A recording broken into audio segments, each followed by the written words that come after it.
India processes half of the world's real-time digital payments. UPI handles 640 million transactions every single day. Bill Gates praises it. The IMF writes papers about it.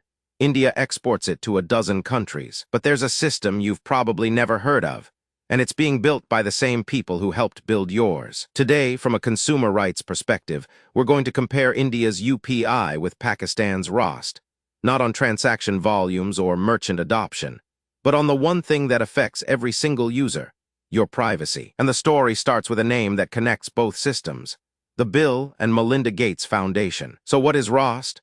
RAAST is Pakistan's instant payment system, their version of UPI. It's operated directly by the State Bank of Pakistan, which is their central bank. You send money using a mobile number, similar to how UPI works with a virtual payment address. It launched in 2021, handles around 7 million transactions a day, and covers person-to-person transfers, merchant payments, and government payments. Now here's where the story gets interesting. RAAST was not built by Pakistan's tech industry. It was funded, in large part, by the Bill and Melinda Gates Foundation through an organization called Carandas Pakistan. The foundation attended the Prime Minister's launch event, helped select the Swedish company that built the technical backend, and has committed new funding as recently as 2025. The Gates Foundation's stated goal in both India and Pakistan is financial inclusion, bringing unbanked people into the formal economy. And that's a legitimate goal. But there's a question nobody is asking. When you build financial rails in a country with weak privacy protections, what happens to the data? Let me explain why who operates the payment switch is the single most important design decision in any payment system. In India, UPI is operated by NPCI, the National Payments Corporation of India. It's a non-profit owned by a consortium of banks. It's not the government. There is some separation between the operator and the regulator. In Pakistan, RAAST is operated directly by the State Bank of Pakistan. The central bank is the switch operator, the regulator, and the enforcer. There is zero separation, and this matters enormously when you consider the country you're operating in. In September 2025, Amnesty International published a report called Shadows of Control. It documented that Pakistan runs one of the most intrusive digital surveillance regimes in the world. They have a system called the Web Monitoring System that monitors internet traffic. They have a lawful intercept management system that intercepts communications. The technology powering these systems comes from Chinese, German, French, and American companies. Now, the same state that runs this surveillance apparatus also operates the country's instant payment system. Every time someone in Pakistan sends money through RAAST, the transaction flows through infrastructure controlled by the State Bank of Pakistan. The state can now see who pays whom, when, how much, and from where. It can map social networks through payment flows. It can track economic activity in real time. It can monitor dissent through transaction patterns. This is not speculation. This is the architectural consequence of putting a payment switch inside a surveillance state. Now you might be thinking, India is different. India is a democracy with a free press and an independent judiciary. And that's true. But India's privacy risks are arguably greater than Pakistan's, precisely because India's digital infrastructure is more deeply embedded in daily life. Let me walk you through what's happened with Aadhaar. Aadhaar is India's national biometric identity system. 4 billion people fingerprints iris scans.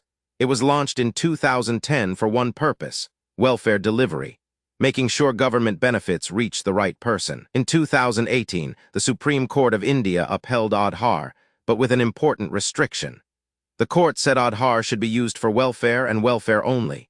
It explicitly warned against function creep, which means using data collected for one purpose for something completely different. But here's what actually happened. In 2020, the government launched the Aadhaar-enabled payment system, allowing you to withdraw cash from bank accounts using your fingerprint.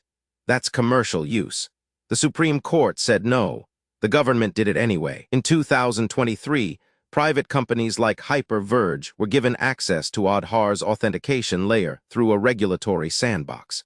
AI companies can now use your biometric data to train their models. And in October 2025, NPCI launched biometric authentication for UPI. Your fingerprint, collected for welfare, now authenticates your daily coffee purchase. India's data protection law, the Digital Personal Data Protection Act of 2023, does not classify biometric data as special or high risk. Compare this to Europe's GDPR, which gives biometric data the highest level of protection.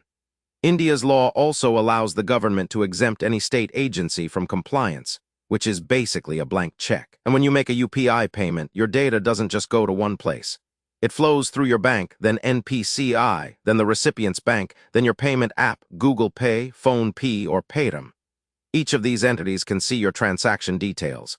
The payment apps also collect your location, device info, and app usage patterns. So India's risk is distributed surveillance, many actors each holding pieces of your financial life. Pakistan's risk is concentrated, one entity holding everything. Both are dangerous, just in different ways. Now let me connect the dots. The Bill and Melinda Gates Foundation has been involved in digital payments in both countries for over a decade. In India, they helped shape the direct benefit transfer system, how welfare money goes directly to bank accounts. They advised payment banks on technology. They funded the Level 1 project, which created the design principles that influenced UPI's architecture. And they created Mojaloop, an open-source payment switch software that's now deployed in Rwanda, the Philippines, and elsewhere. In Pakistan, they directly funded RAAST through Carandas Pakistan. They helped pick the technical vendor. They attended the Prime Minister's launch event, and they've committed new grants as recently as this year. Now here's the thing.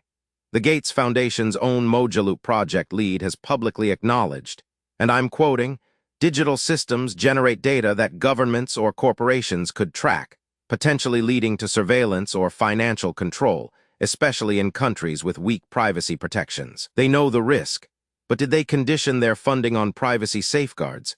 In Pakistan, RAAST was built without a data protection law. In India, they never publicly flagged Aadhaar's surveillance risks while advocating for its expansion. Their priority, explicitly, is financial inclusion. Bringing the unbanked into the formal economy, that's genuine and valuable. But the result is that surveillance infrastructure gets built as a side effect of inclusion infrastructure. The phrase, financial inclusion, becomes a permission slip. Build the rails first, worry about privacy later. Pakistan's RAAST is the control experiment. Same playbook, weaker safeguards, documented surveillance state. It shows exactly where India's trajectory leads if privacy isn't taken seriously. So what should you, as an Indian consumer, take away from this? First, your biometric data is now a payment instrument. Your fingerprints and iris scans, collected for welfare, now authenticate daily purchases. This happened without new legislation and without your meaningful consent. Second, voluntary is a fiction. You cannot open a bank account, get a SIM card, file taxes, or receive government benefits without Aadhaar. The Supreme Court has called digital access a fundamental right, which means you can't opt out. Third, at least 4 different entities have your financial data: your bank, NPCI, your payment app, and potentially the government. If your data is misused, there's no single point of accountability. Fourth, India is exporting this model. Countries like the Philippines, Morocco, and Ethiopia are adopting Aadhaar-inspired systems. They're importing both the benefits and the surveillance risks. And fifth, Pakistan's RAAST shows what happens when the same playbook runs in a weaker institutional environment. It's a warning, not just about Pakistan, but about where India itself is headed. As cashless consumer, we believe biometric data must be classified as high sensitivity under India's data protection law, just like the European Union does. Payment operators should face mandatory privacy audits. Transaction logs must be deleted after a defined period, not stored forever. And biometric payments must be opt-in, not the default. This is an AI-generated explainer video by CashlessConsumer, a consumer rights group focused on fintech and digital public infrastructure. For full sources, data, and the complete research behind this video, visit CashlessConsumer. /research/RAAST vs UPI. All sources are listed in the video description. Follow CashlessConsumer on YouTube and visit CashlessConsumer. In for more fintech and DPI research from a consumer perspective.